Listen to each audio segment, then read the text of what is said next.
I think the green solution is the biggest star in Denmark.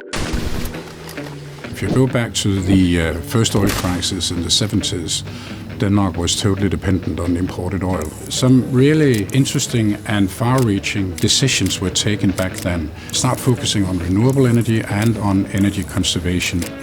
Our politicians, they wanted us to integrate more wind energy in the system. We thought that this was crazy, and we thought at the maximum we could integrate a few percent of wind power without threatening the level of security of supply in our system. And then today we operate a system with more than 40% of wind power and one of the highest levels of security of supply in the world. We have heard from Asia, from South America and so on. It's very good, we know about the wind farms and so on, but what about storage? What do we do when there's no wind?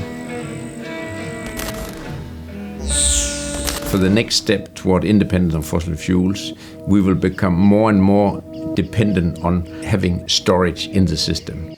Everybody says, well, batteries. Batteries are good storage, but the batteries are very expensive. And then we come up with this stone storage. Very simple. You take surplus of electricity, you heat up a big pile of stones, so you can store the energy in these stones as hot energy. Denmark wants to be independent of fossil fuels by 2050 altogether.